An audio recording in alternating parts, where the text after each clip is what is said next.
स्वागत है आप सभी का आपके अपने YouTube channel achievers study zone पर। सबसे सर्वप्रथम तो जो लोग CHS में सफलता प्राप्त किए हैं, जिनका भी डॉक्यूमेंट वेरिफिकेशन के लिए कॉल लेटर आ रहा है, उनको हमारे तरफ से बहुत बहुत बधाई। इसमें हम बात कर रहे हैं डॉक्यूमेंट वेरिफिकेशन से रिलेटेड और पोस्ट प्रेफरेंस से रिलेटेड जो थोड़ा बहुत जो भी कुछ कंफ्यूजन होता है उसको दूर करेंगे कि आखिर वो कौन कौन से पोस्ट प्रेफरेंस को हमें पहला बार ये किसको देना चाहिए, किसको प्रेफरेंस में हमें फर्स्ट प्रेफरेंस पर रखना चाहिए, उसके बाद कौन कौन से, आखिर वो डिपार्टमेंट का क्या खास बात है, क्यों हम आखिर उसको पहले स्थान पर रखें, क्यों हम उसको दूसरे तीसरे चौथे पांचवें छठे स्थान पर रखें, ये सब बातें जानना जरूरी है। दूसरी बात ये डॉक्यूमेंट वेरिफिकेशन एक दिन ही होता है, आपको ज़्यादा टाइम नहीं दिया जाता है, एग्जाम के जैसा ही है कि अगर छूट गया तो छूट गया, है ना।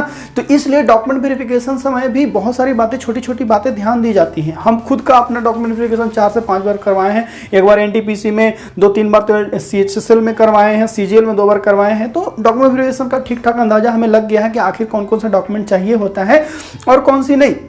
तो देखिए, सबसे पहले तो हम डॉक्यूमेंट वेरिफिकेशन के बारे में बात करते हैं कि कौन कौन से डॉक्यूमेंट आपके पास होने चाहिए, कौन कौन से अगर नहीं होगा तो क्या समस्या आ सकती है, क्या समस्या नहीं आ सकती है। तो देखिए, डॉक्यूमेंट वेरिफिकेशन चूंकि ये CHSL की बात है, CGL की बात है नहीं, NTPC की बात है नहीं। तो चूंकि CGL और NTPC जो होता है रेलवे का, वो तो हमारा ग्रेजुएशन लेवल पर होता है, तो उसका कुछ डॉक्यूमेंट में कुछ और 1-2 चाहिए, एक्स्ट्रा चाहिए होता है। चूंकि ये CHSL है 10+2 लेवल पर है, तो 10+2 तक ही इसका ज़्यादा मतलब कि ये होता है, वैल्यू होता है कि 10+2 तक का अगर सारे डॉक्यूमेंट अगर सही हैं तो फिर ग्रेजुएशन में आप हैं, चाहे वो पार्ट में है, 2 में है, 3 में, 4 में, उसको कोई मतलब नहीं। चलिए आइए देखिए, सबसे पहले डॉक्यूमेंट का लिस्ट देख लीजिए कि आखिर कौन कौन से डॉक्यूमेंट आपके पास होने चाहिए। अगर नहीं भी है ठीक है, आज निकल तो आपको सेलेक्ट होना ही है। आज इस वर्ष नहीं हुआ 19 वाला में तो 20 वाला में होगा, 20 में तो 21 वाला में होगा। तो हमें पहले से तो भी जान के रखना जरूरी है कि आखिर डॉक्यूमेंट हमें कौन कौन से पहले से बना के रख लेने हैं, ताकि हमें बाद में जब हमारा डॉक्यूमेंट वेरिफिकेशन का टाइम आए तो उसमें हमें ज़्यादा परेशानी नहीं झेलना पड़े, है कि नहीं बात। तो पहले से ज्ञान रखना बहुत जरूरी है। तो आइए सबसे पहले तो देखना है कि प्रेफरेंस फॉर्म, ये प्रेफरेंस फॉर्म क्या होता है। प्रेफरेंस यानी कि जैसे CHSL में बहुत सारे डिपार्टमेंट्स हैं। एक तो हो गया आपको सबसे पहले तो DEO का हो गया, पोस्ट कैग हो गया वो, फिर आपका पोस्टल असिस्टेंट है। अब LDC में मैक्सिमम लगता है कि 48 to 40 डिपार्टमेंट्स हैं, मतलब 40 अलग। LDC क्या है, लोअर डिवीजन क्लर्क है। वो अलग अलग केंद्रीय सेंट्रल गवर्नमेंट डिपार्टमेंट में जितने भी डिपार्टमेंट है, वहाँ जो क्लर्क लेवल पर जो काम करता है वो क्या है, एक LDC है। तो आपको आखिर कौन सा डिपार्टमेंट मिलेगा, आप आखिर कौन सा डिपार्टमेंट ज़्यादा पसंद करते हैं, क्या आप डिफेंस में जाना चाहते हैं या फिर आप ऐसे ही नॉर्मल किसी ऑफिस में जाना चाहते हैं, ये सब बातें होती हैं। तो सरकार आपसे पूछती है, और ये पोस्ट प्रेफरेंस जिनका भी किनके लिए ज़्यादा फायदेमंद साबित होता है उसकी भी बात करेंगे जब हम उस साइड आएंगे पोस्ट प्रेफरेंस पर। तब पहले तो हम डॉक्यूमेंट वेरिफिकेशन, तो हमें सबसे पहले तो होता है एक प्रेफरेंस फॉर्म। जब आपका कॉल लेटर आता है, कॉल लेटर कहने का मतलब डॉक्यूमेंट वेरिफिकेशन का एडमिट कार्ड आता है, तो उसी में एक संलग्न होता है 3-4 पेज का, तो उसी में आपको मिलेगा प्रेफरेंस फॉर्म मिलता है। आप डाउनलोड कीजिएगा तो उसी में नीचे जो होगा प्रेफरेंस फॉर्म होगा, उसी में भरना रहता है ये वाला कि D42, D43 कौन कौन सा प्रेफरेंस आपको, पहला स्थान पर कौन सा जॉब चाहिए, दूसरे स्थान पर कौन सा, किसको आप प्राथमिकता देते हैं।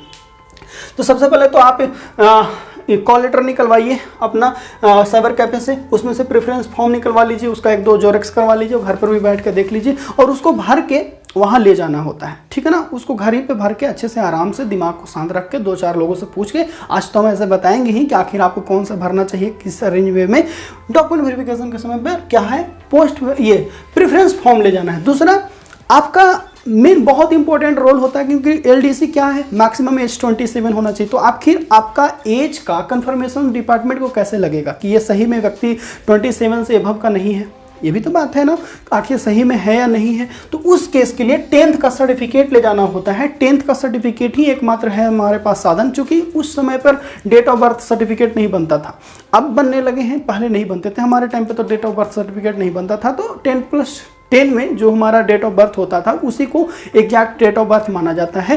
तो उसके लिए डेट ऑफ बर्थ का क्लियरिफिकेशन के लिए आपको 10 का आपको सर्टिफिकेट और ओरिजिनल, आप चाहें तो ओरिजिनल निकलवा लीजिए। अब आप चूंकि इतने साल हो गए हैं तो 2 साल के अंदर में तो ओरिजिनल निकल जाता है। आप अपने स्कूल में जाइए, हाई स्कूल में, वहाँ से जाइए और निकलवा लीजिए, 1 दिन का काम है, आपको निकल के आ जाएगा ओरिजिनल वाला सर्टिफिकेट। मार्कशीट तो आपको पहले से मिल के रखा है, तो एक ओरिजिनल सर्टिफिकेट और एक मार्कशीट। ये हो गया 10th का। 10+2 का भी, चूंकि ये जॉब ही 10+2 पे है तो 10+2 का तो आपका सारा चीज़ डॉक्यूमेंट चेक करेगा ही करेगा, क्योंकि 10+2 से ही रिलेशन है इसका।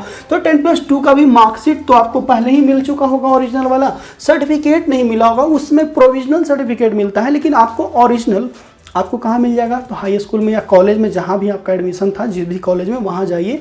एक दिन का प्रोसेस है, एक दिन वहाँ एक दिन वहाँ जाइए, आपको निकल के आ जाएगा। आप अपना मार्कशीट ले जाइएगा, ओरिजिनल वाला आपको दे देगा, ठीक है ना। 1-2 एप्लीकेशन वगैरह लिख के आपको साइन सिग्नेचर करके मिल जाएगा, ठीक है। तो यानी कि क्या क्या चाहिए आपको, 10th का मार्कशीट, 10th का सर्टिफिकेट, 12th का मार्कशीट, 12th का सर्टिफिकेट, ठीक है। ये बातें हो गई। प्रेफरेंस फॉर्म आप समझ गए, ये आपको पहले से कहीं नहीं मिलेगा, आपको जब मार्क्स ये आएगा आपका एडमिट कार्ड तो उसी में रहता है। ये बातें हो गई ये वाला। अब ये ओबीसी सर्टिफिकेट हो गया, जो भी जिस रिजर्वेशन क्षेत्र में आते हैं, SC ST OBC EWS जो भी आता है, आपको ये सर्टिफिकेट होना चाहिए। तो ये सर्टिफिकेट आपको बना हुआ होना चाहिए। कुछ लोगों को कन्फ्यूजन होता है कि क्या बोलते हैं, एक कॉल लेटर के साथ में आता है, वो ऐसा कुछ नहीं है। आपके पास जो कुछ भी बना हुआ है, जिस फॉर्मेट में बना हुआ है ना, सब चलता है।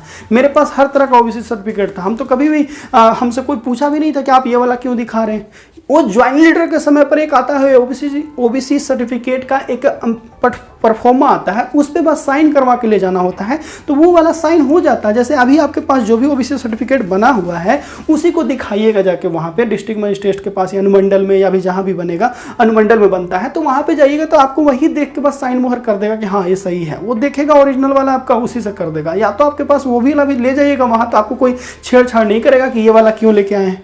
तो यहाँ आपको पहले क्या होता था कि ओबीसी में बहुत झंझट होता था, ओबीसी में बहुत प्रॉब्लम होता था, ओबीसी के सर्टिफिकेट लेकर अब रही है। अब कोर्ट ने ऐसा ये ऑर्डर दिया है कि देखिए, सर्टिफिकेट चाहे पुराना हो या नया हो, ओबीसी है ना व्यक्ति, तो इसको ये सुविधा मिलना चाहिए। पहले क्या होता था कि 3 साल से ज़्यादा पुराना नहीं होना चाहिए, यानी कि डॉक्यूमेंट वेरिफिकेशन से 3 साल नहीं, वो होना चाहिए 3 साल। जिस दिन आपका लास्ट डेट ऑफ सबमिशन था, लास्ट डेट आपका फॉर्म भरने का था, उस दिन से 3 साल पहले तक का अगर डेट का आपके पास 3 साल तक के डेट तक का अगर आपके पास ओबीसी है तो चल जाएगा। अब जैसे कि आज के हिसाब से जोड़ेंगे तो फिर 4-5 साल पहले भी अगर बनाए होंगे तो चलेगा, क्योंकि हमारा फॉर्म फिलअप तो हुआ था 19 में, अभी होने वाला 21, तो 2 साल तो इधर हो गया। तो अभी से अगर 2 साल, अभी से 3 साल पहले चलेंगे तो नहीं, उस दिन से तो अभी से जोड़ेंगे तो 5 साल पुराना तक चलेगा। यानी कि आप जो हैं, देखिए सिंपल, अगर आप ओबीसी हैं, आप कॉम्पिटिटिव का तैयारी करते हैं, तो आप ओबीसी शुरू में बना कर रख लीजिए, क्या झंझट है। अभी आपके पास टाइम भी है, जब एग्जामिनेशन का टाइम आएगा तो उस समय तो आपको और समस्या, बहुत सारी चीज़ें हैंडल करने हैं एग्जाम के लेकर, और भी सब बहुत अच्छे एग्जाम देने होंगे, तो बहुत सारे प्रॉब्लम रहता है माइंड में, तो उस समय टाइम वेस्ट ना करके अब तो ओबीसी ऑनलाइन ही बन जाता है यार। पहले जैसा तो झंझट नहीं है, पहले हम लोग इतना दौड़े हैं ओबीसी बनवाने के लिए, आप सोच भी नहीं सकते। जब ऑफलाइन बनता था बहुत दौड़े थे हम लोग, बहुत, हम तो रोना आ गया था हमको एक बार ओबीसी के लिए, समझे, मतलब बन ही नहीं पा रहा था, बहुत झंझट हो रहा था। अब ऑनलाइन है, बन जाएगा। अभी भी आप लोग जो भी लोग कॉम्पिटिटिव स्टूडेंट है, ओबीसी से बिलोंग करते हैं, ओबीसी सर्टिफिकेट बनवा लीजिए। समझ में आ गया? चलिए, तो ये समझ में आ गया ओबीसी सर्टिफिकेट क्या होता है, सो ठीक है। अब देखिए, आपको 3 फोटो लेके जाना है। अभी जरूरी नहीं है कि आप जो एडमिट कार्ड में लगाए थे वही फोटो ले जाना है, आपका जो भी फोटो हो, पुराना नया, अभी लेटेस्ट में अभी क्लिक करवा के ले जाइए, कोई दिक्कत नहीं है। ये नहीं है कि एडमिट कार्ड में जो लगा हुआ है हमारा, जो हम फॉर्म फिलअप करते समय डाले थे वही लेके जाना है, ऐसा कोई बाध्यता नहीं है। आप कोई भी फोटो, 3 फोटो लेके जाइएगा। अब देखिए, ऐसा तो एडमिट कार्ड में आपको कहीं नहीं लिखा हुआ मिलेगा कि 3 कॉपीज आपको चाहिए प्रत्येक डॉक्यूमेंट का, कि जो डॉक्यूमेंट आप ले जा रहे हैं, जैसे कि 10-12 का मार्कशीट और ये सर्टिफिकेट ले जा रहे हैं, ओबीसी सर्टिफिकेट ले जा रहे हैं, तो ये सब नहीं लिखा है कि फोटोकॉपी ले जाना। लेकिन आपको क्या करना है, सारे डॉक्यूमेंट जितने भी आप ओरिजिनल ले जाएंगे ना, उसका आप 3-3 कॉपी फोटोकॉपी करवा लीजिएगा। मैक्सिमम, मिनिमम बोल रहे हैं, मिनिमम 2 तो रखना ही है, 2 कॉपी आपको रखना ही है, क्योंकि 2 कॉपी वो रखता है, लिखा नहीं है। हम लोग का समय तो लगा था, क्यों? क्योंकि एक तो एसएससी खुद रख लेती है फोटोकॉपी, ओरिजिनल तो रखेगी नहीं, ओरिजिनल नहीं रखेगी। एक उसके पास क्या प्रूफ है कि आपने दिखाया था, तो आपका वही फोटोकॉपी है। अब अभी एडमिट कार्ड में शायद लिखा नहीं है कि फोटोकॉपी लेके आना है, लेकिन लेके जाना जरूर है, क्योंकि एक कॉपी तो आपका डिपार्टमेंट में जाएगा, जहां आप सेलेक्ट होंगे वहां आपका पूरा डॉक्यूमेंट वाला जाएगा फोटोकॉपी। वो खुद से थोड़ी फोटोकॉपी करेगी, आप ही को देना है फोटोकॉपी। एक वो एसएससी खुद रखती है अपने पास कि हाँ, ये लड़का को हम सेलेक्ट करके हम आपके पास भेजे हैं। तो एक डॉक्यूमेंट यहाँ रहता है, एक डॉक्यूमेंट डिपार्टमेंट में आता है आफ्टर सिलेक्शन हो जाने के बाद। तो 2 तो एकदम बिल्कुल चाहिए, लेकिन हम आपको कहते हैं 3 फोटो 3 कॉपीज हर एक डॉक्यूमेंट का फोटोकॉपी करवा लीजिए, उस पर साइन सिग्नेचर जो कुछ भी होता है अपना खुद का सिग्नेचर करके कर लीजिए। वो तो वहीं जाके कर लीजिएगा, वहीं पे बोलेगा कि हाँ डेट और सिग्नेचर दे दीजिए, वहीं पे दे दीजिएगा। यानी कि आपको 3 फोटोकॉपी हर डॉक्यूमेंट का ले जाना है, इतना याद रखिए, ठीक है। ये बातें समझ में आ गया, 3 फोटो 3 डॉक्यूमेंट। अब देखिए चूंकि ग्रेजुएशन लेवल पर नहीं है, ग्रेजुएशन लेवल पर नहीं है, लेकिन फिर भी अगर आप पीजी का स्टूडेंट हैं तो ग्रेजुएशन ऑलरेडी कर रखे हैं या पीजी में भी आपका सर्टिफिकेट मिल चुका है, तो आप चाहें, अगर आप चाहते हैं अभी से ही सारा कुछ अपडेट रहे, तब आप चाहें तो ग्रेजुएशन का सर्टिफिकेट ले जा सकते हैं। अभी से ही आपका अपडेट हो जाएगा कि नहीं ये लड़का पीजी का है, ये लड़का पोस्ट ग्रेजुएट कर चुका है, ये लड़का ग्रेजुएशन कर चुका। आप नहीं ले जाएंगे तो इससे आपको कोई प्रॉब्लम नहीं होने वाला है, क्योंकि ये 10+2 पर ही है जॉब। तो 10+2 तक अगर डॉक्यूमेंट सही सलामत है तो कोई दिक्कत नहीं। ग्रेजुएशन में आप पास हैं फेल हैं उसको कोई मतलब नहीं। लेकिन फिर भी अगर आपके, मेरा मानना क्या है, अगर आप सच में अगर आप कंप्लीट कर चुके हैं ग्रेजुएशन ना, तो ग्रेजुएशन का भी मार्कशीट और प्रोविजनल, तो प्रोविजनल सर्टिफिकेट लेके जाइए। ओरिजिनल अगर आपसे नहीं निकल पाया है अभी तक, ओरिजिनल जो कि यूनिवर्सिटी से निकालना पड़ता है तो थोड़ा प्रॉब्लम होता है, तो आप ना प्रोविजनल का ही फोटोकॉपी, ओरिजिनल और ये फोटोकॉपी दोनों लेके जाइए। अभी से अपडेट करवा दीजिए कि हाँ हमने ग्रेजुएशन कर रखा, क्योंकि डिपार्टमेंट में अपडेट नहीं हो पाता है यार। और ये सब चीज़ें का कुछ फ़ायदा कभी कभी मिलता है कि नहीं ये लड़का पीजी का है, ये लड़का ये है, तो कभी कभी देखिए फ़ायदा मिल जाता है डिपार्टमेंट। जो डिपार्टमेंट पर डिपेंड करता है कि हो सकता है कि आप पीजी करके गए हो तो आपको छोटा मोटा एलडीसी है पोस्ट, तो आपको कभी अच्छा काम भी दे सकता है कि नहीं ये लड़का थोड़ा हाई प्रोफाइल है, मतलब ठीक ठाक पढ़ा लिखा लड़का है, तो इसको ये काम न दे के ये अच्छा वाला काम दे दिया जाए, ऐसा भी होता है। अब आप उसको अपडेट ही नहीं करवाएं, अपडेट नहीं करवाएंगे तो क्या होगा, उसको तो समझेगा 10+2 पास ही है, आपको दे देगा चिट्ठी लिखने वाला और चिट्ठी छांटने वाला काम, यही सब डिपार्टमेंट का सबसे छोटा काम है, वही आपको दे देगा, तो दिक्कत है ना।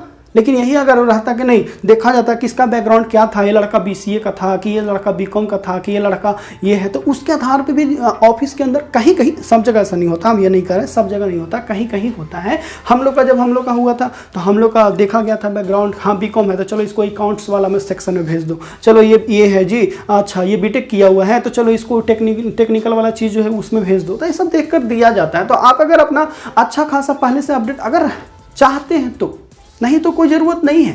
10+2 में कोई ज़रूरत नहीं है कि आप पीजी का सर्टिफिकेट और मार्कशीट दिखाएं, आप ग्रेजुएशन का सर्टिफिकेट मार्कशीट दिखाएं, ज़रूरत नहीं है। लेकिन आपके पास है तो ज़रूर लेके जाएं, उसको अपडेट करवा लें यहीं के यहीं कि हाँ हम हैं, ठीक है।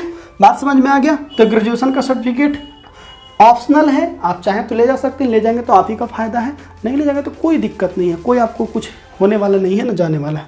अब देखिए एनओसी क्या होता है, ये सब ऑप्शनल है, जो ये ब्रैकेट के अंदर है ऑप्शनल है। एनओसी क्या है, ऑप्शनल के मतलब हर किसी को जरूरत नहीं पड़ता है। एनओसी का मतलब कहीं आप प्राइवेट संस्था में या कोई सरकारी संस्था में काम कर रहे हैं, पहले से छोटा एमटीएस पे काम कर रहे हैं, आप एलडीसी में जाना चाहते हैं, तो भाई डिपार्टमेंट को बताइएगा ना कि हाँ हम जाना है हमको एलडीसी में, तो वो एनओसी सर्टिफिकेट बना के देगा कि नहीं हमको इसको जाने से कोई ऑब्जेक्शन नहीं है, नॉन ऑब्जेक्शन सर्टिफिकेट, यानी कि ये व्यक्ति जाएगा भी तो कोई दिक्कत नहीं है, चला जाए। तो जब आप कहीं से पहले से कहीं कोई जॉब में काम कर रहे हैं तो उसके लिए एनओसी बनवा के जाना होता है। एनओसी का मतलब वो भी तब जब आप फॉर्म भरते समय पूछा जाता है कि क्या आप किसी जॉब में काम करते हैं, अगर यस कर दिए तब एनओसी का देना है, अगर बोल दिए कि नहीं हम नहीं करते हैं तो फिर नहीं देना है, आप वहाँ से डायरेक्ट रिजाइन करके आ जाइए। लेकिन अगर आप डिपार्टमेंट टू डिपार्टमेंट टेक्निकल ये लेते हैं, ट्रांसफ़र लेते हैं, जैसे कुछ लोग पहले से जॉब कर रहे हैं और उनको ना एमटीएस में कोई डिपार्टमेंट में काम कर रहे हैं, वहाँ तो ऑलरेडी सब कुछ हो चुका है, तो अब वहाँ से एलडीसी में कहीं आप जॉब लग गया आपको, तो वहाँ से आपको डायरेक्ट सारा डॉक्यूमेंट यहाँ रेफर कर दिया जाएगा। अगर आप एनओसी देंगे तो, अगर आप वहाँ रिजाइन कर दिए तो फिर आपको यहाँ सब कुछ फिर से आपका पुलिस वेरिफिकेशन होगा, फिर से आपका मार्क्स वेरिफिकेशन होगा, सब चीज़ करवाएगा आपका डिपार्टमेंट। लेकिन पहले से वो जहाँ आप काम कर रहे थे वहाँ तो ऑलरेडी मेरा डॉक्यूमेंट था, वो डिपार्टमेंट खुद मेरा सब कुछ चेकिंग वॉकिंग करके रख रखा है कि नहीं ये लड़का ठीक है, सब कुछ चेक हो गया, इसका पुलिस वेरिफिकेशन ये सब कुछ हो गया है कि नहीं ठीक ठाक है। तो फिर वो क्या करेगा, अगर आप एनओसी के माध्यम से जाएंगे दूसरे डिपार्टमेंट में तो क्या होगा कि वो सारा आपका सारा का सारा जितना भी है एनपीएस अकाउंट जो कुछ भी बनता है आपका सब कुछ वहां से उस डिपार्टमेंट में ट्रांसफर हो जाएगा। तो ये बेनिफिट मिलता है। तो कभी भी आप किसी डिपार्टमेंट में काम कर रहे हैं तो एनओसी के माध्यम से जाइए, उससे ज़्यादा फायदा मिलता है। रिजाइन करके जाइएगा तो फिर से आपको सब झमेला फिर से आएगा लाइफ में, समझ गए आप।